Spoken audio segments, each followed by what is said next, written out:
We've got one thing. You're a team guy. You're a team player. In this era of conference realignment, UConn's the only school you could imagine that made a decision based on basketball. It was like the football was going to the graveyard. They were ready to give up the ghost. And if you're going to hunt ghosts, who are you going to call? Gene Wojciechowski. All right, Reese. I think this is pretty much the low point of my career, and I actually didn't think that was possible, but I do got my proton pack. I've got some sort of weird gun here. I've got something for, I don't know what any of this stuff is, but anywho, Coach Corso always says is entertainment, sweetheart, so I'm going to go full Ghostbusters on this. When Jim Mora took the UConn job late last year, he knew that football program wasn't a scary proposition. What he didn't know is when he moved into his new house in Storrs, Connecticut, that it was scary too. So scary that he won't even stay in it alone.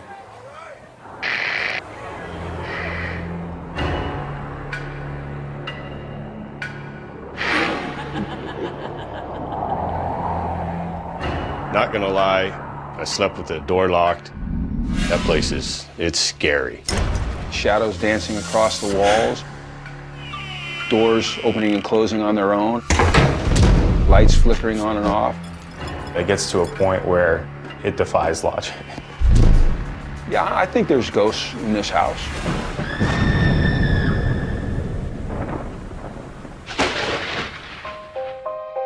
First-year Connecticut head coach Jim Mora and his wife Kathy live in an 82-year-old house built on 3.5 acres near campus.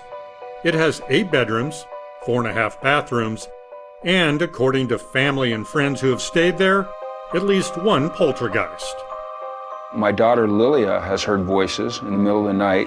Her door opened and then slammed shut. She will swear that she heard someone whispering in her ear. We were staying upstairs, and we had the baby monitor on in the other room, and at about 2 in the morning, my daughter, she woke back up and was just talking. Very calm, very cool, collected, like there was someone sitting there. I felt like there was maybe a ghost, maybe a spirit.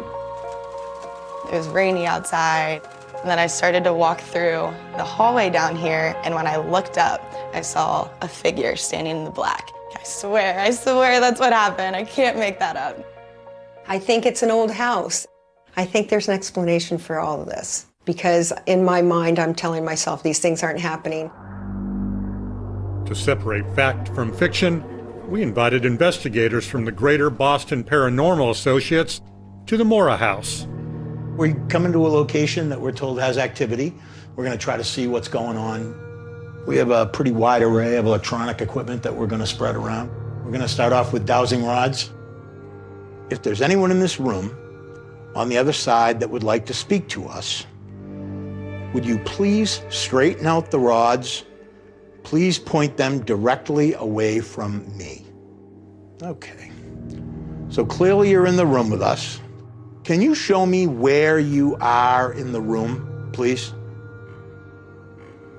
All right. You're standing over in the corner? You can move this pendulum to give me yes and no answers. Is there more than one of you here in the room? I think so. There's friendly spirits. Some of them might be cranky, but that doesn't mean that they're bad. Cranky, that's good, because she's always telling me that I'm the only cranky one around here, so. All right, so let's head upstairs, all right? Do you get something other than me? Right Yes. to your left. Yes, most definitely. Sitting on the table right to your left. And as you can see, it's pretty much floating. It's getting Don, but it's also picking up a figure to Don's right. So where's our... It's standing between you and Coach. I'm shaking right now. That's incredible. After spending nearly 90 minutes in the house, the paranormal investigators released their findings. There's clearly something here, something that was here before the house, and they seem to be very happy coexisting with the Moras. And after hearing the professionals talk about the vibe in this house, yeah, I feel good about it now. I've always felt that if we had some ghosts, they were friendly. I always said that. For people who are going to be watching this going, this guy has lost his mind. what would you tell them? Come visit. You'll see. It's true.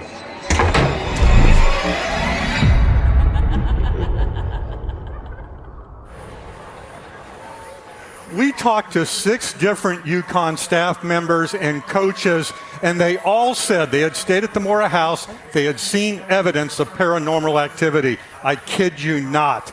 And Reese, there is a member of our show that actually applied to the Greater Boston Paranormal Associates. He filled out the application. Everything was going great until this video surfaced. Notre Dame was just maybe going to... Come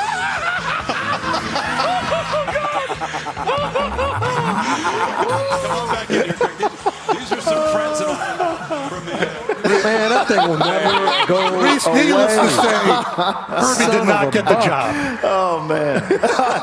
I'll never go away. He did not get the job, sorry. I don't like Halloween. I like the candy, but I don't watch the movies. I don't participate. I'm not really into it. I'm not a participant. No. It's a great time. Jim Moore I love needs to know. Thanksgiving and Christmas. Favorite Halloween candy? Reese's peanut butter cup for everything for me. Me too. Reese's peanut butter cup. Reese's. Yeah. I'm a peanut butter guy. How about you? Little Kit Kats. Oh, not bad. yeah, those are The good. texture. Little Kit Kats. Jim Moore, I can't stress this enough. Jim Moore, get the hell out of that house. Is Jim Moore going to get a win today, Bear? No, I don't think so. But this is an unbelievable day of football in the Northeast Corridor. You've got Penn State, Ohio State, Notre Dame at Syracuse. You've got Holy Cross looking to go 8-0 for the first time since '91. Wow. I would have loved to have been on the plane from Las Cruces to Bradley International Airport, make that drive up to UMass, New Mexico State UMass, and then you got the game in the '84 corridor recruiting battle there between BC and UConn. But It's a big one. BC is at least, they've beaten Louisville. They played Clemson tight for about 3 quarters or so. Yeah. I still think with Flowers and Djokovic, they got too Plus much. the ghosts going on. I was gonna say, too, right? I'm The mad line at move. Gino, by the way. He was in Connecticut. Didn't even give me a call. They want to go to lunch or something. I would have had him over for dinner. No doubt. But yeah, By the way, the line started like at 9:30. I'm going to go with Line moved a BC. little bit, Is right? Holy Cross going?